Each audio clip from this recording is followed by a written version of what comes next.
Pass Around the Smile is like your go-to friend, the one that lifts you up and backs you till the end. She's there to guide and inspire, challenge and teach, and remind you that your best self isn't out of reach. Self-development, manifestation, self-love and more, it's time to trust the process more than ever before. Welcome to Pass Around the Smile, the podcast. I'm your host, Cleo Massey, and I am so glad you're here. Let the magic begin. Hello and welcome to another Pass Around the Smile podcast. Today's episode is all about self-love, and I know you might be thinking, self-love, it's a bit of a naff topic. She's probably just going to talk about how you need to love yourself and take care of yourself, self-care 101 kind of vibes. But there is a lot more to this episode than the kind of surface level self-love practices that we see and hear a lot in the media. While all of that is so positive and I think it's so important, I am going a little bit deeper. And the reason I am sharing this episode is because of the importance of loving yourself when it comes to manifesting your desires. If you don't love and accept yourself, there is no way you can use the law of attraction to your advantage and manifest your desires. It all starts with self-love. If you imagine it kind of like a big ladder, self-love is at the bottom. Self-love and acceptance, believing that you're worthy and deserving, that all kind of comes in at the bottom, and it's something that you really have to master. And it's not master 100% of the time. Again, it's impossible to be positive 100% of the time. It's impossible to absolutely love and accept yourself 100% of the time. But we can work on getting a little bit better each day, a little bit more accepting, starting to love parts of our body or parts of our personality that we once didn't love just that little bit more each day. Every small shift is a reason to celebrate, and every small shift is getting you closer to living your dream life. I know it might seem separate, the whole, self-love, self-care, and manifesting your desires, but it's not separate. It all works as one. It is all together and connected. When we begin to love ourselves, things begin to flow. So in the spirit of self-love, I want to start off this episode by letting you guys know about a retreat I'm co-hosting. I cannot believe it. It's been in the works for a long time with a beautiful company called Yogable. We are so excited and are so proud of what we have come up with for this retreat. It is called Hinterland Oasis. It's a yoga, wellness, and manifestation retreat from October 5 to the 8th. So it's a Thursday to a Sunday. And it's just all about nourishing your mind, your body, and your soul, manifesting your dream life and connecting with other like-minded people. We have had a bunch of solo bookings already. So if you're thinking, I want to come, but I'm scared to go by myself, please don't be afraid. The deepest kind of self-connection and self-development work is actually done when you're on your own and you have time to let your kind of thoughts just soar and be by yourself and be present. In saying that, if you have friends or family that you want to come with as well, you can also share rooms. You guys should see the state of art, I want to say mansion, that this retreat is in, because seriously, it looks like a mansion. Brooklyn from Yogable has already gone and visited it and sent me videos, and just wow, it really is a hinterland oasis. There is so much that you can expect from this retreat, but I don't want to go on and on at the start of this episode. If you are interested, you can pop to Yogable's website. I'll put the link in the show notes here. You can also find more info on my Instagram, I should say. But just quickly, what's included is 2 daily yoga classes for all levels, daily breathwork and meditation, my exclusive Guide to Happiness course over 4 masterclasses, all meals, snacks and drinks from our in-house chefs, yes, in-house chefs, fresh spring water resort style pool, infrared sauna, cold plunge pool, letting go fire ceremony, heart heart opening cacao ceremony, welcome goodie bags, and so much more. I'm not going to rant on because it might not be for you and you just want to get into the episode, but it might be for you. So please get in contact if it is.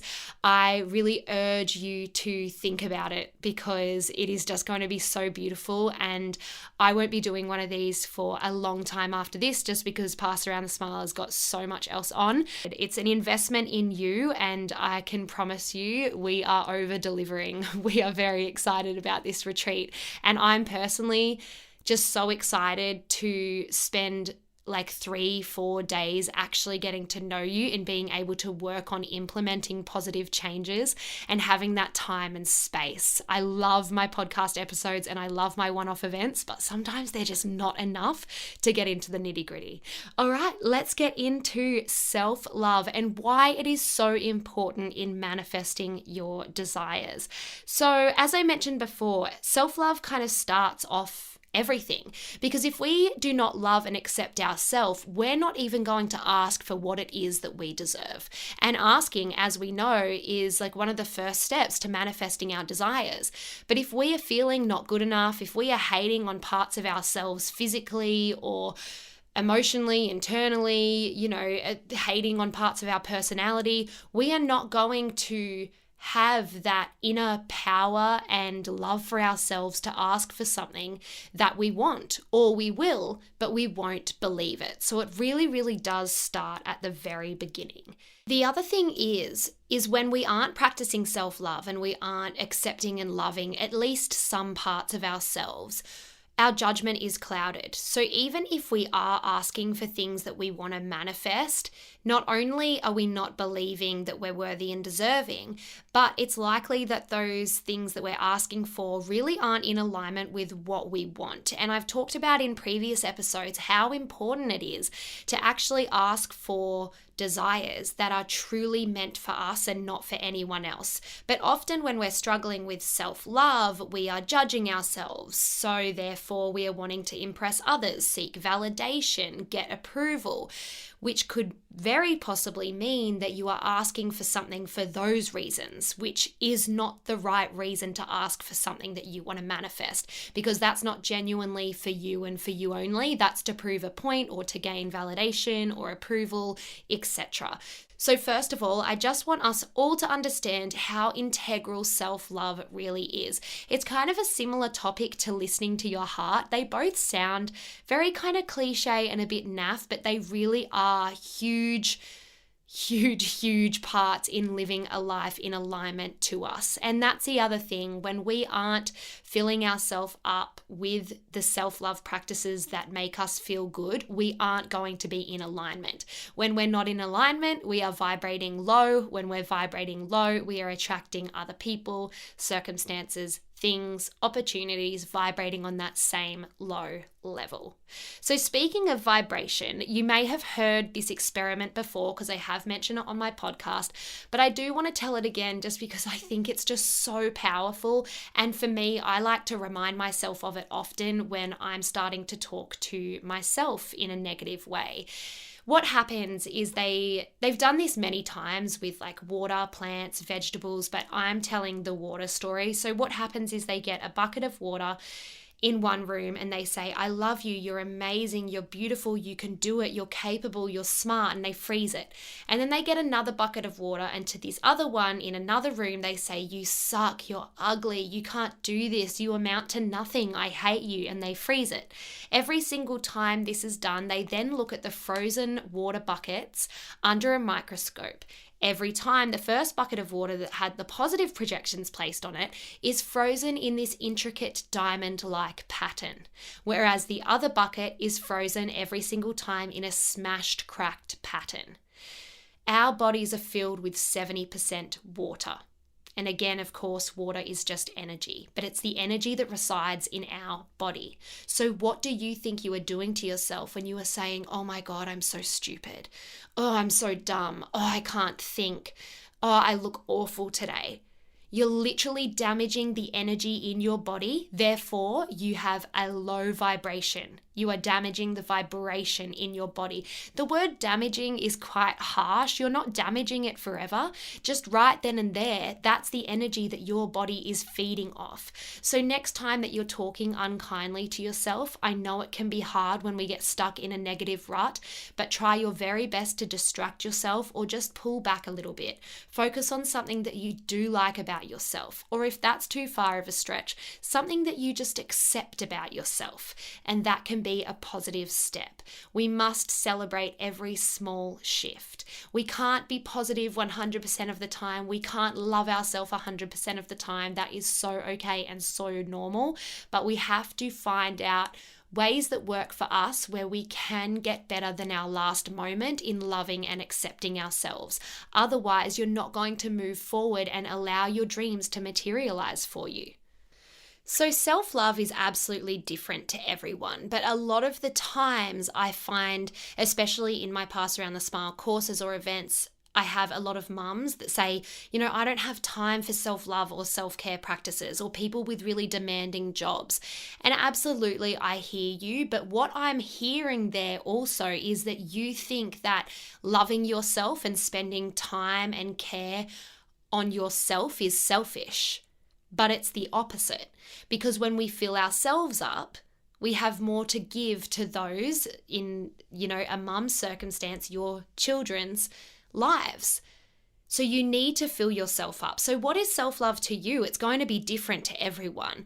Is it running yourself a bath? Is it taking yourself for a walk? Is it doing your meditation, your journaling, booking in for a facial? Is it repeating some self-love mantras? It's going to be different for everyone, but I urge you, please, no matter how demanding your job is or how crazy your children are at the moment, even if you can take 5 minutes out of your day to just do something for you, it will start to make a difference if you can do that 5 minutes every day. And not only a difference in how you feel, that will then trickle over to the people that you love. Self-love isn't selfish. It's actually selfless, because it's saying thank you to the universe, to God, to Buddha, whoever it is that you believe in. Thank you for making me me. Thank you for giving me this human life that I get to live. I am going to honor that. And I am going to love myself and who I am. And we've got to remember too that self-love isn't just physical, right? I think a lot of the time when we personally are struggling with self-love, it's about our appearance. It's about, oh, my hair is so greasy, or I look fat today, or I hate how I look in photos. But self-love goes so much deeper than that.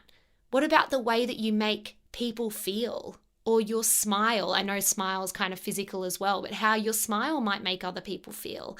How, you're such a great mother or friend or sister or daughter or brother, whatever. Are you a great listener? Are you really fun to be around? Do your words inspire people? Does your energy lift others up? Whatever it is, look at the whole scope of what makes you you. And on the days where self-love is hard, it's too far to reach, right? We all have those days, and that's absolutely okay. What I want you to do is remind yourself of all the things that you love about other people, or that you admire about other people, whether it's someone that you know, that you love, that you work with, or even a stranger that you see on your morning walk. Maybe you love their smile, or the way that they dress, their confidence, the way that they laugh, the way that they make you feel. Think of all the things that you have ever admired about other people in your whole life. I bet there are hundreds and thousands of moments where you have admired or loved something about someone else. Well, guess what? That's the same as everyone, which means that so many people in your lifetime, and right now as well, love and admire things about you. We can get so stuck in self-hate on our individual personalities and feelings, and think that everyone is kind of looking at us and judging us, so therefore we begin to judge ourselves. But what I like to remind myself of is that no one else actually cares. And if people are judging, or if people really do care about what you're doing with your life, then It's kind of their problem, not yours. But I really have got stuck in a pattern where I will worry and care about what other people think about me or say about me, when I kind of come back to myself and I'm like, this is actually not even about me. They're not caring about me. They're off doing their own lives, and that's amazing. No one's judging me how I think they are. And you might be thinking, how is this kind of coming into self-love? Well, self-love isn't just the typical, oh, I hate my hair, I look this, I look that, I hate this about myself. It's when we are judging ourselves, when we're putting that negative pressure that I talk about on ourselves. It's when we are allowing our limiting beliefs to take over. It's when we are visualizing negative things happening in our mind because we're scared of them actually eventuating. This is all forms of that kind of self-hate, self-deprecation, the opposite basically of what self-love is. And we all do it to ourselves, but it goes much deeper than just thinking negative things about your appearance or your personality. So I want you to take a minute to think, have you been judging yourself lately? Have you been feeling guilty about certain things? Have you been putting unnecessary pressure on yourself? Because if you have, you are not loving and accepting yourself how you need to. And therefore, you're not going to be able to manifest your desires in the way that you want to, or in the way that the universe is trying to unfold these incredible things for you. Another couple of examples that are really not treating yourself with the love and respect that you deserve. And I'm kind of just trying to think in different ways here that will get you kind of sparking some thoughts like, oh yeah, I actually do that. And I didn't realize that that is stopping me from loving myself. Now that we know how important loving and accepting ourselves is in manifesting our desires. So a couple of other things could be not protecting your energy. So allowing people to pull you here, there, allowing people to bring you down when you are up, or allowing other people to make you feel small. That is another example of you not loving and honoring yourself. Another one is holding on to resentment, whether it's something that happened years and years and years ago, or it's something that happened recently, but we're holding on to this thing because we're angry or upset or hurt. Well, the only person that you are hurting by holding on to this resentment is you. So again, you're not practicing self-love by holding on to this negativity. See what I mean? How there's a really bigger scope to the self-love world. I really do want you to hone in on the kind of obvious ways that we can self-hate, of course, on our physical appearance and our personality, but I want you to go a little bit further and ask yourself if you have been doing these things, because hopefully this is going to be an aha moment, a realization for you where you can unlock something and then everything can flow on from there. Now, going back to the kind of obvious ways that we can hate on ourselves. So a big one is, when we're looking in the mirror and we're not liking what we see, or we might have something that we've always felt self-conscious about, right? For example, I used to be so self-conscious about the gap in my two front teeth. I begged my mum and dad for braces. When they said no, I knew I was going to spend like thousands of dollars when I was older to, get them done, whatever, get it closed up. And I remember once I had someone say to me, I love the gap in your two front teeth. And I was just so taken back. And I was like, what do you mean? It's awful. Like, I hate it. It's ugly. It makes me look like I'm a walrus. Like, what do you mean? I was so shocked. But what I did in that moment, and I'm quite proud of myself for doing this, because I remember it was in high school. And I kind of took that information, and I know I shouldn't have been relying on that outside kind of approval, but like, let's face it, sometimes it's what we need to hear, and it's what this high school version of me needed to hear. I ran, with that thought that someone else likes my gap. And if someone else likes my gap, it probably means that other people like my gap too. When I started to change the way I looked at my gap, remember Wayne Dyer's quote, when you change the way you look at things, the things you look at change. I had a dentist out of nowhere say to me when he was doing my clean, I'm so glad you have never closed up your gap before, because I get asked to do it all the time and it really changes the whole makeup of your face. Like, you look like a completely different person. He's like, it's something that's so small, but it really does change like the whole kind of structure, I guess, not not structure, that's not the right word, but the kind of look of your whole face, I guess. It made sense at the time. But I remember being like, oh my God, he's so right. Wow. And again, it was external approval and validation that I was getting, but this was starting to happen because I was changing the way I felt about my gap. From then on, every time I'd look in the mirror, I would smile and I'd choose to say something nice to my gap. I would say things like, I love my gap, or I really suit this little gap in my teeth, or, gaps mean, apparently there's this old telltale that if you have a gap in your two front teeth that you're going to be rich. So why not play on that? So just little things like that, and started to build up and get better each day. It wasn't like oh my God, I'm in love with my gap straight away.